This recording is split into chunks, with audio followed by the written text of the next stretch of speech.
Hello friends, இன்றைக்கி ஒரு ஹெல்த்தியான ரெசிபி வெண்டைக்காய் பொரியல் தான் செய்ய போகிறோம். இந்த வெண்டைக்காயில் நிறைய ஹெல்த் பெனிஃபிட்ஸ் இருக்குது. வாரத்தில் 2 நாள் கண்டிப்பாக எல்லாருமே எடுத்துக்கணும். உடம்புக்கு அவ்வளோ நல்லது.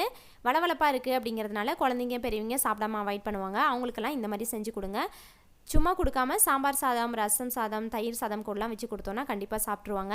இப்போ வாங்க, கொஞ்சம் கூட வளவளப்பே இல்லாமல் நல்லா டேஸ்டியான வெண்டைக்காய் பொரியல் எப்படி செய்கிறதுன்னு பார்க்கலாம். அதுக்கு முன்னாடி கீர்த்தி சௌமிஸ் கிச்சனை ஃபஸ்ட் டைம் பார்க்குறீங்கன்னா ரெட் கலர் சப்ஸ்கிரைப் பட்டனை கிளிக் பண்ணிவிட்டு பக்கத்தில் இருக்க பெல் ஐக்கானில் ஆல் கொடுத்துக்கோங்க. என்னோடய வீடியோஸ் எல்லாம் பிடிச்சிருந்துச்சுன்னா லைக் பண்ணுங்கள், கமெண்ட் பண்ணுங்கள், ஃப்ரெண்ட்ஸ் அண்ட் ஃபேமிலிக்கு ஷேர் பண்ணுங்கள். இப்போ வாங்க வீடியோக்குள்ளே போகலாம். ஃபஸ்ட்டு வெண்டைக்காவை க்ளீன் பண்ணி கட் பண்ணிக்கலாம். வெண்டைக்காய் வாங்கும்போது நல்லா ஃப்ரெஷ்ஷான பிஞ்சு வெண்டைக்காயை பார்த்து வாங்கிக்கோங்க. இந்த மாதிரி நுனியை உடைச்சோன்னா நல்லா பட்டுன்னு உடையணும். பிஞ்சு வெண்டைக்காயில் தான் ஹெல்த் பெனிஃபிட்ஸும் நிறைய இருக்கும். சமைக்கும் போதும் சீக்கிரமாக வெந்துடும், சாப்பிட்றதுக்கும் நல்லா டேஸ்டியாக இருக்கும். வெண்டைக்காய் முத்திருச்சுன்னா பெனிஃபிட்ஸும் கம்மியாக தான் இருக்கும். அதே மாதிரி நம்ம சமைக்கும் போதும் சரியாக வேகாது. எவ்வளோ நேரம் வேக வச்சாலும் சாப்பிட்றதுக்கும் இரிட்டேட்டிங்காக இருக்கும், ஒரு மாதிரி மரமரன்னு. அதனாலேயே வெண்டைக்காய் சாப்பிடவே பிடிக்காமல் போயிடும். இப்போது நான் ஒரு 1/2 கிலோ வெண்டைக்காய் தண்ணியில் நல்லா வாஷ் பண்ணிவிட்டு எடுத்து வச்சுருக்கேன்.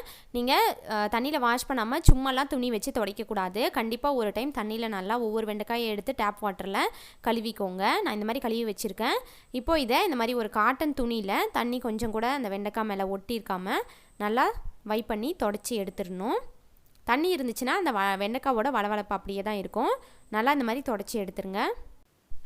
தண்ணியை துடைக்காமல் அப்படியே கட் பண்ணோம் அப்படின்னா ஆல்ரெடி வெண்டைக்காயிலையும் வளவலன்னு இருக்கும். இந்த தண்ணி பட்டுச்சு அப்படின்னா ரொம்ப வளவலன்னு போன மாதிரி கட் பண்ணவே முடியாது. இப்போ இதே மாதிரி நான் எல்லா வெண்டைக்காயும் தொடச்சி எடுத்து வச்சுட்டேன். இப்போ இதை கட் பண்ணிக்கலாம். 2 சைடு கார்னரையும் கட் பண்ணிவிட்டு இந்த மாதிரி ரொம்ப சின்ன பீஸாலாம் போடக்கூடாது. ஓரளவுக்கு கொஞ்சம் பெருசாக இருக்கணும். இந்த மாதிரி நான் இந்த சைஸு கட் பண்ணிக்கிறேன். பொரியலுக்கு இந்த மாதிரி கட் பண்ணால் நல்லாயிருக்கும். இதை விட இன்னும் தின்னாக கட் பண்ணாலும் நம்ம வதக்கினதுக்கப்புறம் வெண்டைக்காய் சுருங்கும், ரொம்ப சின்னதாகி போயிடும். அதனால் இந்த சைஸு கட் பண்ணிக்கிட்டிங்கன்னா கரெக்டாக இருக்கும். 3-4 வெண்டைக்காய் கட் பண்ணதுக்கப்புறம் கத்தியில் இந்த மாதிரி அந்த வெண்டைக்காவோட வளவளப்பு ஒட்டிகிட்டு இருக்கோம். ஒரு டிஷ்யூ எடுத்து ஒரு 4-5 பீஸாக கட் பண்ணி வச்சுக்கிட்டிங்கன்னா இந்த மாதிரி அந்த கத்தியில் ஒட்டியிருக்க வளவளப்பெல்லாம் டிஷ்யூ வச்சு எடுத்துட்டோம் அப்படின்னா அடுத்த வெண்டைக்காய் கட் பண்ணுறதுக்கு ரொம்ப ஈஸியாக இருக்கும். அடுத்ததில் சாப்பிங் போர்டில் கத்திலாம் ஒட்டிக்கிட்டு ரொம்ப இரிட்டேட் பண்ணாது, ஈஸியாக கட் பண்ணிடலாம். இந்த மெத்தட் ட்ரை பண்ணி பாருங்கள். டிஷ்யூலேயோ இல்லைனா ஏதாவது ஒரு துணியிலையோ தொடச்சிட்டு மறுபடியும் கட் பண்ணிங்கன்னா ரொம்ப ஈஸியாக இருக்கும். அந்தளவுக்கு வளவளப்பாகவும் இருக்காது. நான் இதே மாதிரி எல்லா வெண்டைக்காயும் கட் பண்ணி வச்சுக்கிட்டேன். 1/2 கிலோ வெண்டைக்காய். இது வதக்கிட்டோம் அப்படின்னா இன்னும் சுருங்கி கம்மியாயிடும். ஒரு 2 பேர் சாப்பிட்ற அளவுக்கு தான் இருக்கும். நான் பொரியலாக செய்கிறதுனால நிறைய வெண்டைக்காய் எடுத்திருக்கேன். இப்போ இதை வெறும் வாணலில் போட்டு ஒரு 10 நிமிஷத்துக்கு ஃப்ளேமை லோ ஃப்ளேமில் வச்சு இதை வறுத்து எடுத்துக்க போகிறோம். இந்த மாதிரி நீங்கள் வறுத்தெடுக்கலாம். இல்லைனா மார்னிங் செய்கிறீங்கன்னா நைட்டே வெண்டைக்காய் இந்த மாதிரி கட் பண்ணி வச்சிட்டிங்க அப்படின்னா வெண்டைக்காய் நல்லா வாடி போயிட்டு வதக்கும் போது வளவளப்பு இல்லாமல் இருக்கும். பாருங்கள், ஒரு 5 மினிட்ஸ்க்கு அப்புறம் இந்த மாதிரி வெண்டைக்காயிலேருந்து அந்த ஜெல் மாதிரி இருக்கும்ல, அந்த வளவளப்புலாம் வந்து இந்த மாதிரி ஒன்றோட ஒன்று ஒட்டிகிட்டு இருக்கும். இன்னும் ஒரு 5 மினிட்ஸ் வதக்கணும் அப்படின்னா இந்த வளவளப்புலாம் சுத்தமாக இல்லாமல் வெண்டைக்காய் நல்லா சுருங்கி தனித்தனியாக இருக்கும். நீங்கள் நார்மல் பேனில் செய்கிறீங்க அப்படின்னா கண்டிப்பாக கீழே அடி பிடிக்கும். அப்படி பிடிச்சாலும் பரவாயில்ல, அது ஒன்றும் பிரச்சனை இல்லை. ஒரு 10 நிமிஷத்துக்கு இந்த மாதிரி வறுத்து எடுத்துக்கோங்க. இப்போ பாருங்கள், 10 மினிட்ஸ்க்கு அப்புறம் இந்த மாதிரி வெண்டைக்காய்லாம் தனித்தனியாக சுருங்கி போட்டதில் பாதி சுருங்கிருச்சு.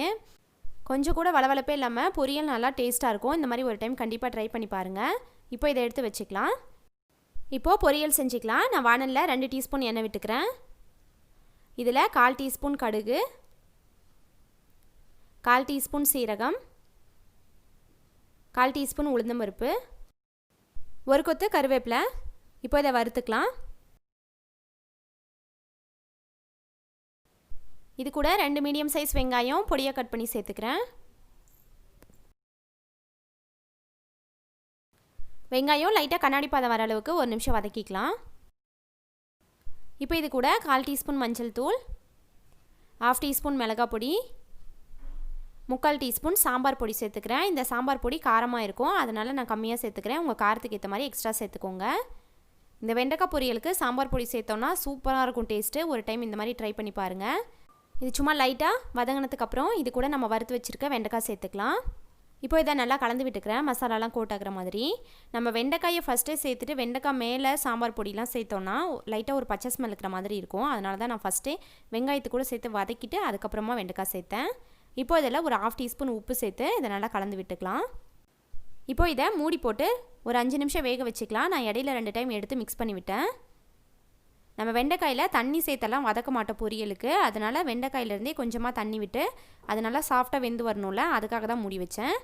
மூடி வைக்கிறதுனால வளவளப்பாயிரும் அப்படிலாம் நினைக்காதீங்க. கண்டிப்பாக வளவலன்லாம் போகாது. இப்போ இதை மூடி போடாமல் ஒரு 2 நிமிஷம் வறுத்துக்கலாம்.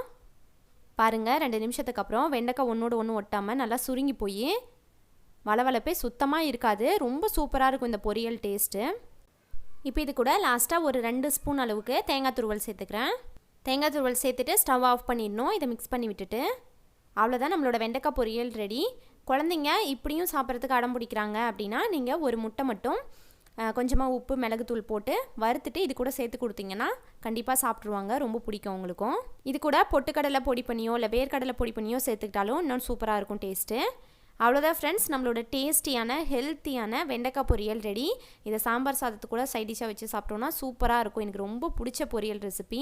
அவ்வளோதான் ஃப்ரெண்ட்ஸ், இந்த ரெசிபி நீங்களும் கண்டிப்பாக ட்ரை பண்ணிட்டு ஃபீட்பேக் கமெண்ட்ஸில் சொல்லுங்கள். இந்த வீடியோ பிடிச்சிருந்துச்சின்னா லைக் பண்ணுங்கள், ஷேர் பண்ணுங்கள். கீர்த்தி சௌமிஸ் கிச்சனை சப்ஸ்கிரைப் பண்ணுங்கள். தேங்க்ஸ் ஃபார் வாட்சிங்.